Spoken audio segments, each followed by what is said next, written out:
All right, you guys, happy Monday. It's looking like war with Iran. Ladies and gentlemen, war with Iran. I don't know how many Goyim must die for the Khazarian Empire to be reinstalled, but can I just say that they really did a good job gaslighting us last year, didn't they? They just lie. It's amazing how they lie. You guys are panicins. That's what they called us, panicins. After Operation Midnight Hammer, which was Trump agreeing on a limited strike on Iran's nuclear sites. We told you the truth back then. They wanted a full-scale war. That's what Bibi wanted. That's what the Zionists around Trump wanted. And the one person who stood between America's involvement with a full-scale war in Iran was Charlie Kirk. It was Charlie Kirk. He was at the White House, and he convinced Trump that it was a terrible idea that would crater his support and ruin his legacy. Bibi and his minions, they were angry about that. Charlie Kirk, 31-year-old, he's the person that's stopping us from getting what we want. It is my personal belief that that is the very reason that they colluded to have that obstacle eventually removed just months later. That's what my timeline reveals to me, that it is very likely a plan was set in motion after Charlie beat Bibi's desires at the White House. Now, I believe on the basis of evidence that Charlie's murder was likely a very sophisticated military operation that was meant, and here's the funny part, this is how insane these people are, ironically, they wanted his murder to galvanize American support behind Israel. That was their plan. That's why Bibi immediately got on the air to remind you all how much he loved Israel, right? They wanted to all get out there and say that because they didn't want us to learn that Charlie had actually abandoned their cause entirely. So Charlie was removed, and in his place, we got a Shabbat Shalomin, not so grieving widow. This is the book my Charlie wanted you to read. He just finished it. He loves the Jews. He just finished speaking about how much he loves to Shabbat and to Shalom and to say daddy's home and to throw down his phone, Barry Weiss. It's just incredible when you think about it all coming together. Who are you, Erica Kirk? I seek to know. Welcome back to Bride of Charlie. We have nothing to hide.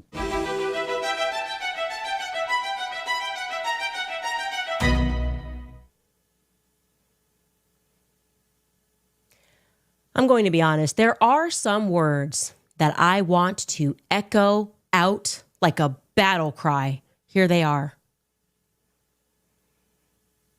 President Donald Trump has said, I will not allow Iran to get a nuclear weapon because he has said when crazy people have weapons of unthinkable violence, you have to deal in reality.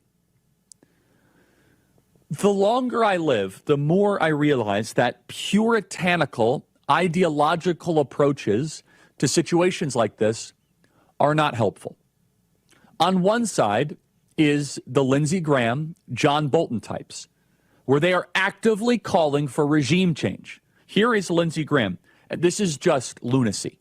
We want to go all in and take out the regime.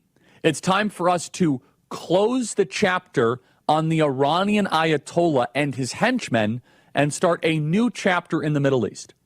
And that sounds good, doesn't it? But what have we learned when it comes to wars, and especially wars in the Middle East? What you draw up on a whiteboard rarely happens.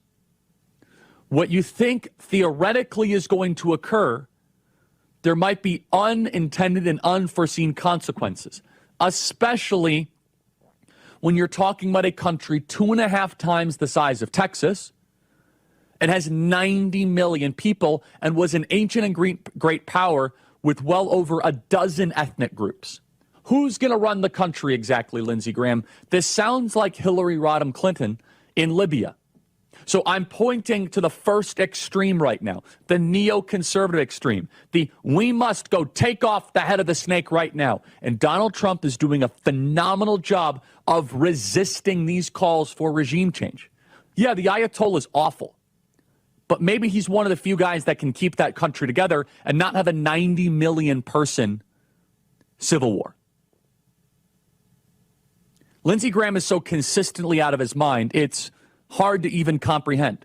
I honestly don't think the neoconservative extreme needs to be represented philosophically anymore. It's uninteresting to me. They've done a mess of Iraq, Afghanistan, Libya, the entire Middle East, Ukraine. We know what the neoconservatives believe.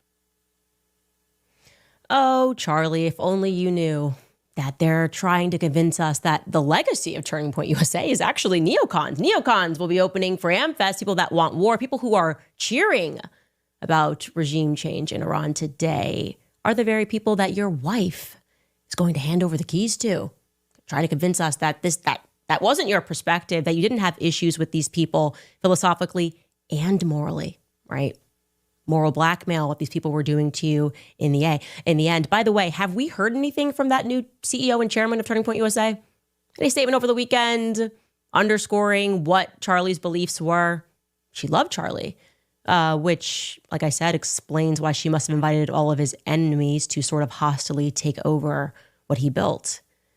These people are shameless. So shameless, in fact, that over the weekend, his quote-unquote best friends, despite us being able to clearly hear what Charlie felt about Iran, about the idea of regime change in Iran, his best friends, the amazing McCoy and, of course, wargaming Blake Neff, actually got into his studio and shared this. Take a listen. He also always did have trust with the president, and he would look for the bright side of things. And he was an American patriot, so he would pray for our success once that began.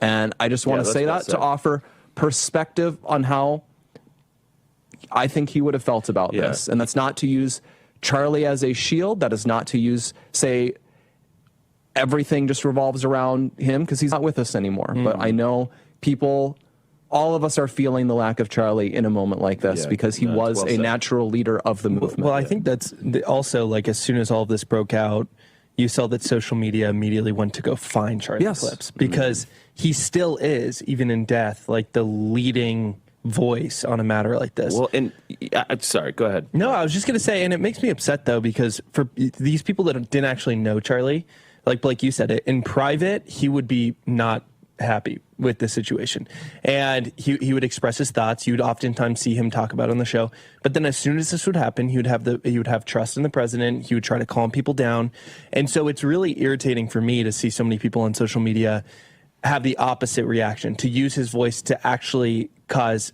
chaos, to actually cause fear of the situation, to actually cause hatred of President Trump in this whole ordeal, when actually that's not what he would want. It really is just amazing to watch it. It's just shameless, like I said. It's just shameless. They don't even care. They're going to get there. They've got the ghost of Charlie. Aha, we can direct the ghost of Charlie. Why are you sharing these old clips of him as if he would have stood against the president, even though he literally stood against the president and told him not to go to war with Iran? Trust me, if he would have been here, he would have been supportive of what the president is doing, which was explicitly against what Charlie shared in his own words. Shameless.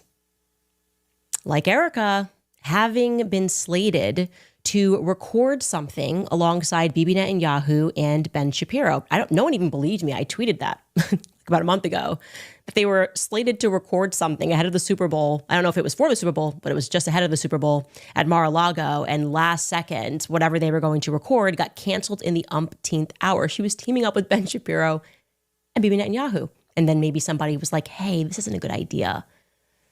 Because she loved Charlie. She loved him like Lyndon Baines Johnson loved JFK.